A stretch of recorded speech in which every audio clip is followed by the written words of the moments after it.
Pessoal, vocês não vão acreditar no que tá acontecendo hoje. Gente, Brasília deve estar assim, as loucuras, deve estar fervendo, porque a situação que tá rolando lá agora não tem condição, gente. A coisa tá uma loucura na política pro lado da esquerda.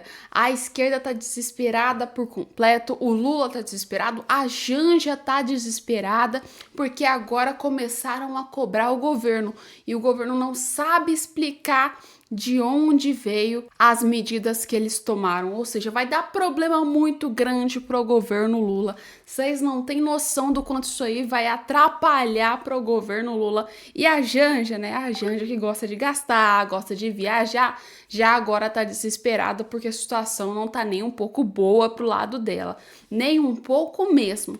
Muito menos também, a situação não tá boa pro lado de Alexandre de Moraes. Querem saber o porquê?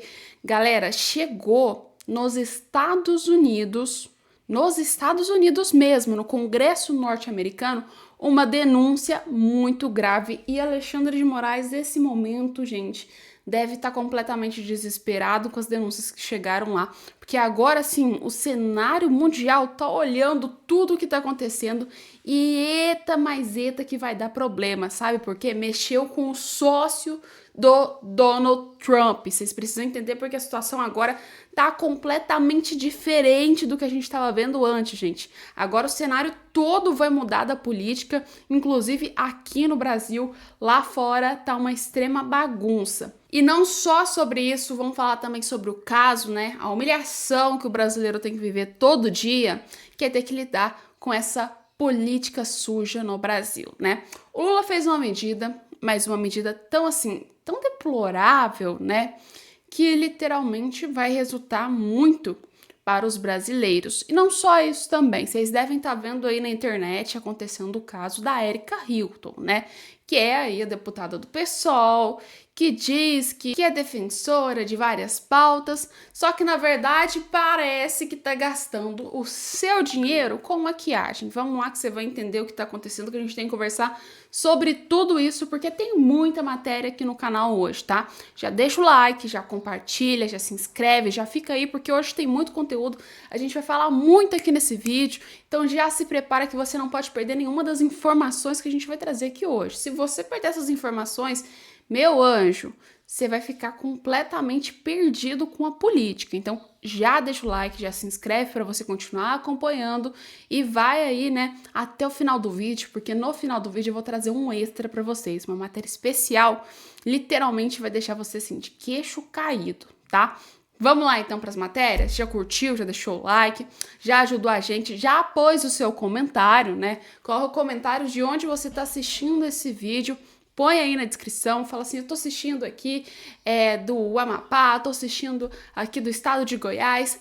Põe aí nos comentários e vamos lá saber das informações, pessoal. Gente, quando eu vi essa matéria, eu fiquei extremamente chocada. Assim, eu perdi até o ar na hora que eu vi essa matéria aqui, quando foi lançada na mídia, quando foi lançada nas redes sociais. Vocês já devem conhecer o Paulo Figueiredo, jornalista, comentarista político, empresário, tá, né? E, aliás, ele é neto do João Figueiredo, que foi o último presidente do regime militar que a gente já teve aqui no Brasil, tá? E ele já trabalhou na Jovem Pan News como, assim, apresentador, né, do Pingos nos Is. E, ultimamente, nossa... Olha, ele tá entrando em conflitos com Alexandre de Moraes, já foi, inclusive, citado, tá? Citado no que eu tô falando, já teve o seu nome na boca de Alexandre de Moraes. Ele nunca teve nenhum inquérito que foi apresentado, já foi citado, inclusive, né, relacionado aos réus, mas não tem até hoje nenhum inquérito, tá bom? Mas o que acontece, pessoal? Inclusive... Ele também é sócio do Donald Trump, tá? Para quem não sabe, nos hotéis que o Trump investiu aqui no Brasil, ele foi um dos principais sócios do Donald Trump, tá, gente?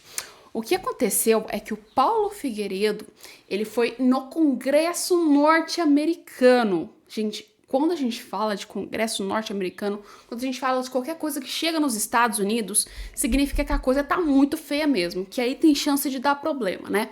Quando chega nos Estados Unidos, o problema é certo, gente. E lá nos Estados Unidos, no Congresso norte-americano, ele foi falar sobre a repressão transnacional, ou seja, falando sobre o que está acontecendo no Brasil e o quanto ele sofreu repressão, mesmo não morando no Brasil, morando na Flórida, nos Estados Unidos, ó, há muito, mas há muito tempo. Gente, a fala dele foi tão assim, cirúrgica, a gente fala, foi uma fala tão certa que praticamente não precisou explicar mais nada o pessoal depois.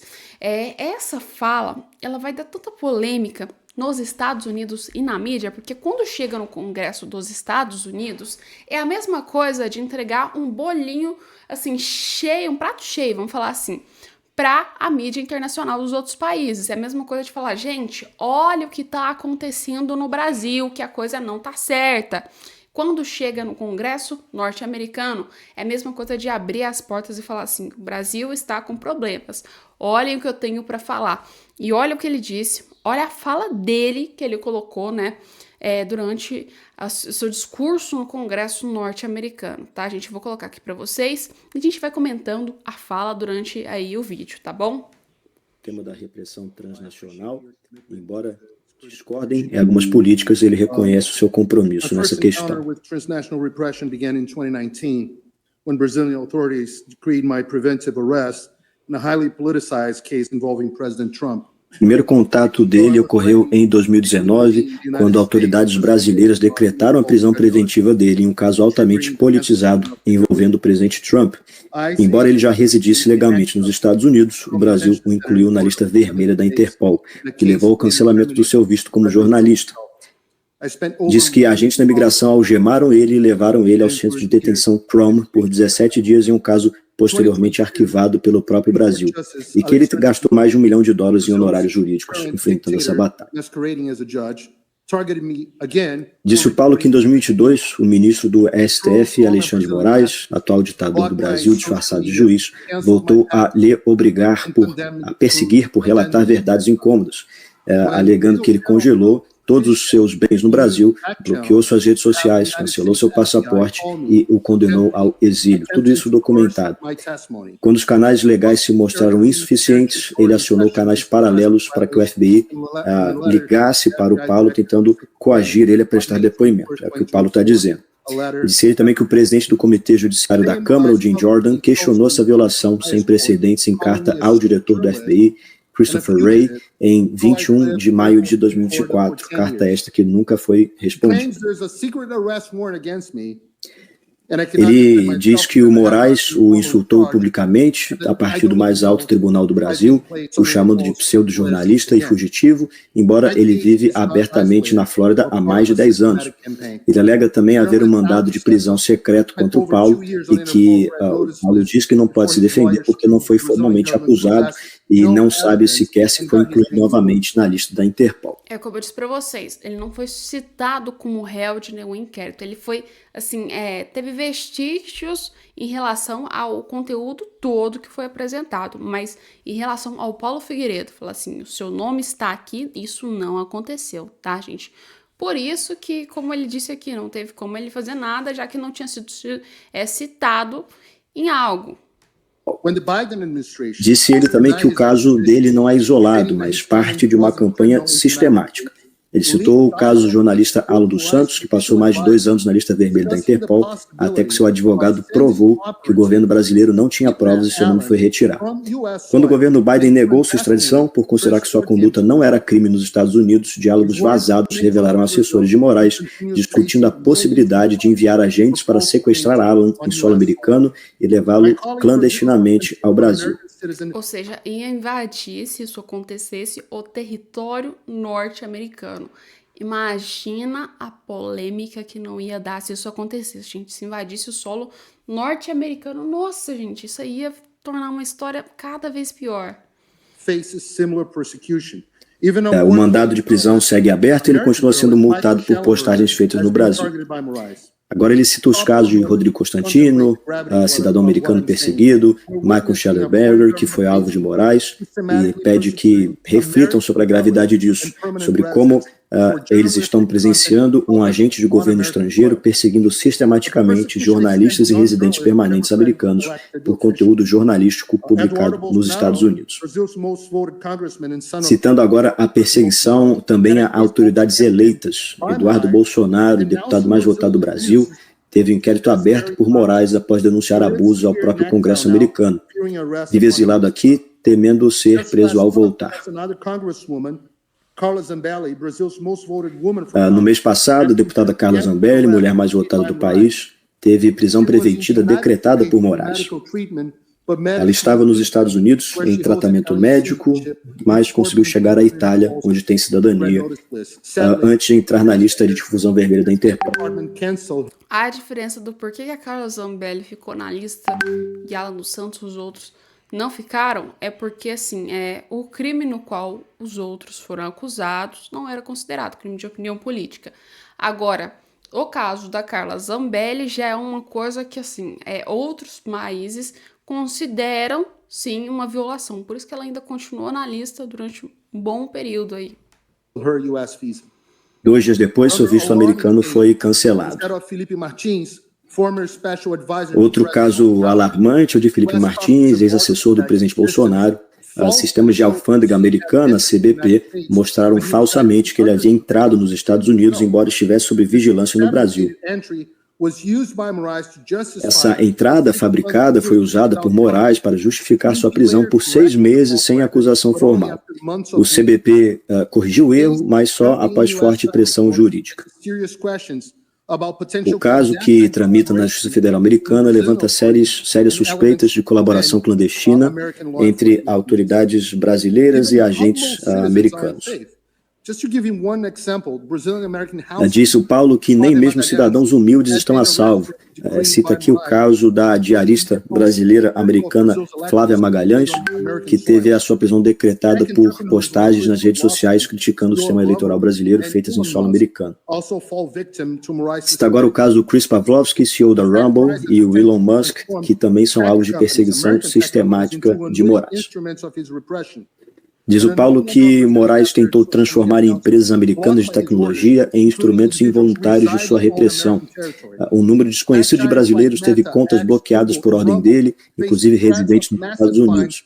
Gigantes como Meta, X e Rumble foram ameaçados com multas milionárias e prisão de executivos caso não compartilhassem dados de pessoas em solo americano com Moraes. Ele diz: não acreditem apenas em mim. Sob essas ameaças, a Rumble processou Moraes na justiça americana. Em 25 de fevereiro de 2025, a juíza federal Mary Scriven declarou que as ordens eram inaplicáveis nos Estados Unidos e proibiu a sua execução. A resposta de Moraes foi imediata e vingativa. Declarou o CEO Chris Pavlovski um criminoso e baniu a plataforma do Brasil. Esse uso do medo corporativo levou à saída temporária do X do Brasil em 2024. Elon Musk continua sendo investigado e até a empresa SpaceX, sem relação direta, foi alvo. Frente a tais represálias, empresas como Google e Meta obedecem a ordens de Moraes mesmo sem reconhecer a sua legitimidade ou reconhecendo sua ilegitimidade. Disse ele que as implicações para a segurança nacional dos Estados Unidos são enormes. Imagine se qualquer juiz de qualquer país pudesse obrigar empresas americanas a fornecer dados sobre pessoas em solo americano. O grande problema, pessoal, é exatamente o quê? Vamos lá que a gente precisa conversar com isso. Não atingiu só brasileiros, atingiu brasileiros que muitas vezes ou eram cidadãos americanos, estavam em solo americano, atingiu próprios cidadãos que eram, assim, nativos americanos mesmo, como, por exemplo, o CEO da Rumble, e junto também com algumas empresas do Donald Trump. Ou seja, atingiu mais pessoas, atingiu empresas norte-americanas, até onde o Brasil teria esse controle para atingir uma coisa que é a soberania de outro país. Esse é o grande problema, é o problema que foi apontado, que fez chegar no Congresso norte-americano. Senão não ia chegar de jeito nenhum. Se não tivesse afrontado essas empresas, não tivesse afrontado, né, assim, entre aspas, a autonomia dos Estados Unidos, a gente não ia estar vendo o que está acontecendo aqui. Ou seja, ia ficar aqui no Brasil, os Estados Unidos não ia nem ligar para isso. Mas já que isso aconteceu, aí sim os Estados Unidos se interessou por essa história. Mas, Poi, você acha que esse depoimento vai ainda trilhar caminhos muito longos ou não? Põe pra gente aí nos comentários. E vamos falar sobre as outras coisas que estão acontecendo. Gente, essa outra matéria que eu trago pra vocês aqui é uma vergonha. É uma humilhação para todos os brasileiros. Esses dias para trás, eu vi literalmente o pessoal falando muito na internet de quanto o governo brasileiro tem as suas ideologias, tem as suas pautas e elas, na sua grande maioria, não chegam nem perto do que o real cidadão brasileiro pensa. Ou seja, o governo está de um lado com as suas ideias e o cidadão brasileiro, a gente, o povo brasileiro, que tem assim, o poder emana do povo, né? Não tem nada a ver com as pautas que o governo Lula vem colocando. A gente não, assim, não gosta disso, vamos falar assim. E uma das coisas que foi mais polêmicas, que ficou mais nítido o quanto o brasileiro não tá gostando nem um pouco do governo Lula, foi o caso da guerra entre Israel e Irã.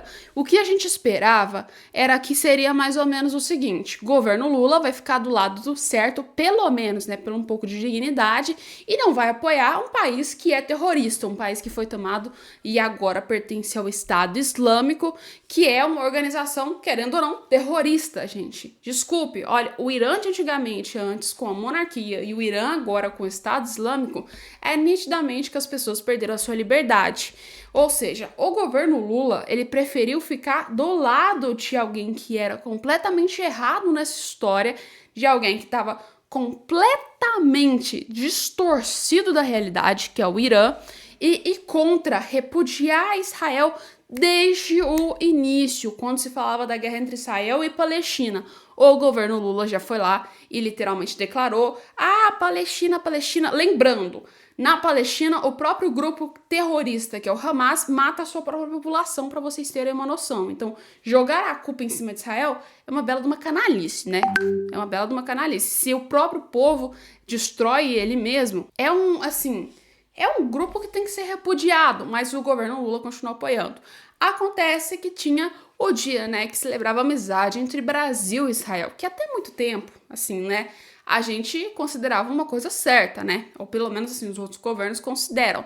Porém, não. O governo Lula, ele teve o prazer, ele teve a coragem, né, a gente fala assim, de literalmente ignorar esse dia e querer romper, né? Romper quase todas as relações com Israel. Dá uma olhada só nesse vídeo publicado pela CNN, gente, que diz qual o nível do governo que a gente tem hoje dentro do Brasil. Agora aqui no Brasil, o presidente Lula perdeu o prazo para sancionar o projeto de lei que criaria o Dia da Amizade Brasil-Israel. A proposta foi aprovada pelo Congresso Nacional e tinha... A grande questão, perdeu o prazo ou não quis, né? 15 dias úteis para ser sancionada. O prazo terminou na última sexta-feira. Como a Casa Civil não se manifestou sobre a sanção, a proposta segue automaticamente para o presidente do Congresso Nacional, Davi Alcolumbre, que é judeu. Um ofício assinado pelo ministro da Casa Civil, Rui Costa, informou hoje o retorno do texto ao Legislativo.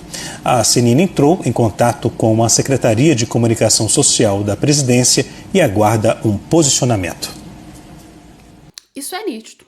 Isso é um recado claramente que o governo mandou pra gente: estou do lado errado.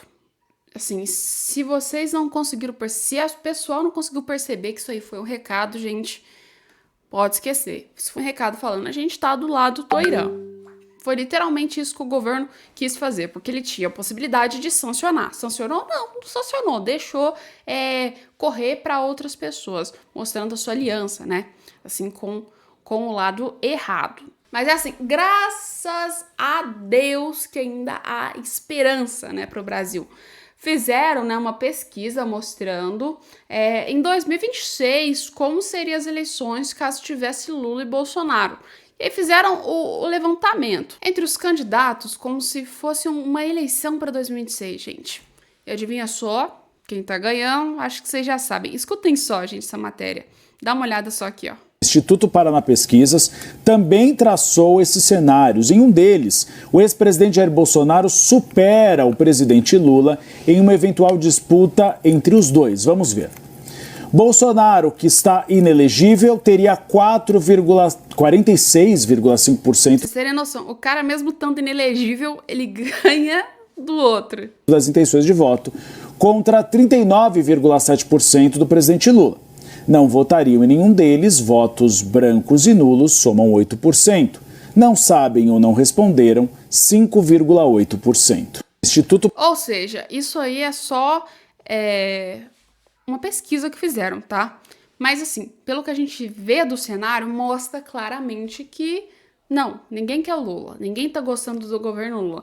Embora ele tenta fazer suas manobras, né, aqueles seus malabarismos para tentar encantar o povo brasileiro, todo mundo já caiu a ficha e viu que não está indo bem, que não tá legal. Não adianta fazer manobra para tentar pagar menos gasolina, né, pagar mais barato na gasolina, sendo que a gente sabe que é uma coisa só no momento, que não vai funcionar a longo tempo. Não adianta pegar a Selic e tentar mascarar de que a economia tá bem, tá tudo bom, de que a inflação tá controlada, porque a gente sabe que não tá. O brasileiro tá vendo na pele o que tá acontecendo e tá ficando completamente indignado. Ninguém quer mais um governo que não sabe controlar o país que tem. E isso tá ficando cada vez mais nítido, né? Outra coisa que tá tendo muito problema no Brasil, com certeza, é o judiciário com as suas decisões e as suas coisas, né? Vamos lá, caso Mauro Cid. Gente, saiu uma matéria da Jovem Pan, onde eles falam que a perícia diz que minuta de golpe de Torres e Cid não são iguais, gente. Não são iguais. Gente, que bomba, né? Olha, não sei dizer pra você, tem tanta coisa nessa história que não tá tão bem explicada. Tem tanta coisa nessa história que dá a entender algo além. E agora ainda chega pra gente essa minuta de golpe que, pelo visto, não é igual. Dá uma olhada aqui. 7h36, a defesa de Anderson Torres apresentou um relatório afirmando que a minuta apreendida com o ex-ministro é diferente daquela que foi apresentada por Mauro Cid. A Aline Becht chega ao vivo com todos os detalhes pra gente. Oi, Aline, bom dia pra você.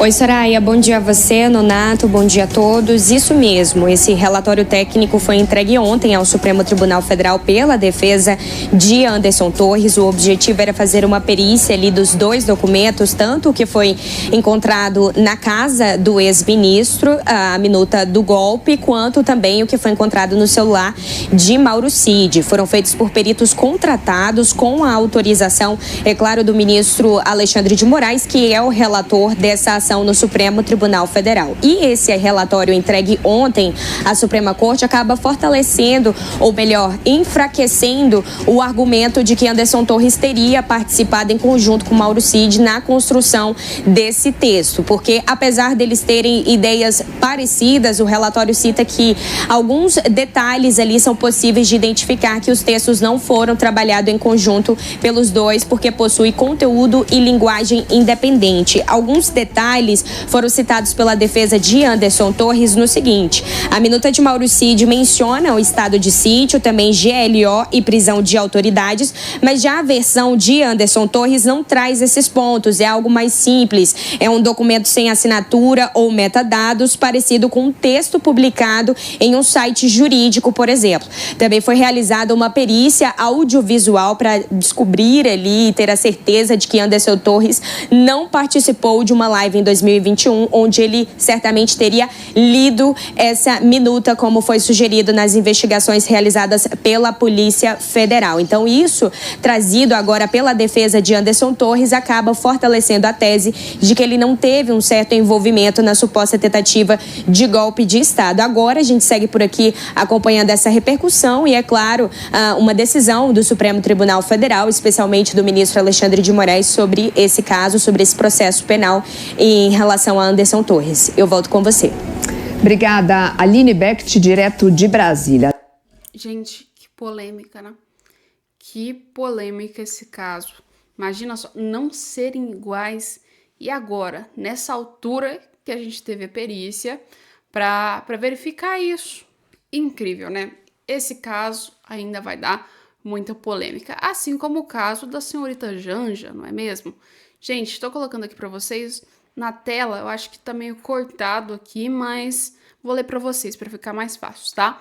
A Câmara, ela tá cobrando, tá, o governo por viagens antecipadas de Janja à Rússia, né? Para quem não sabe, a Janja tá viajando aí à torta direita. A Comissão de Fiscalização da Câmara aponta possível aumento de gastos e cobra Casa Civil sobre viagem da primeira-dama à Rússia. Gente, essa Comissão de Fiscalização e Financeira e Controle da Câmara dos Deputados, ela encaminhou um requerimento para o ministro da Casa Civil, que é o Rui Costa, tá? Solicitando esclarecimento sobre as viagens da primeira-dama à República, no caso, à Rússia, tá? Aí o pedido ele foi feito para obter mais informações e apresentado no dia 24 de julho de 2025, ou seja, foi apresentado ontem e teve como foco, né, a antecipação da viagem em relação à comitiva presidencial que chegou então ao país 5 dias depois. De acordo com o texto, prestem bem atenção, de acordo com o texto, a antecipação da viagem da primeira-dama, sem divulgação oficial dos motivos ou da agenda prevista, né, suscita questionamentos recorrentes sobre a necessidade, a legalidade e o custo de suas frequentes atuações no exterior, com recursos públicos, ou seja, a Janja tá indo viajar no exterior. Lembrando, não pertence a nenhum cargo do governo, tá? A querida, ela só é, no mínimo, esposa do presidente. Mas tá viajando, tá indo lá. Qual que é o sentido da Janja ir nessas viagens? Agora a Câmara dos Deputados quer saber exatamente esse motivo, né? Eita polêmica. Agora o Lula vai ter que se explicar. Ele vai ter que achar um jeito de dizer o que tá acontecendo, porque a Janja tá viajando tanto. E aí? O que vocês acham que vai dessa história? Põe aí nos comentários e a gente volta com mais vídeos, mais conteúdos para vocês daqui a pouco, tá? Aqui nesse canal, todo dia, 6 horas da tarde, a gente sempre coloca vídeo para vocês. Beleza, pessoal? E se você gosta de geopolítica, só assuntos sobre geopolítica, você pode seguir o nosso outro canal que eu vou colocar no primeiro link da descrição, tá? Nos 2 primeiros links vai ter o nosso Instagram e também o nosso canal no YouTube aqui sobre geopolítica. Aí vocês acessam o link, olha certinho, lá tem vários conteúdos legais, vocês vão gostar, eu tenho certeza absoluta, beleza? E já a gente volta então com mais vídeos, mais conteúdos. Um beijo e até lá!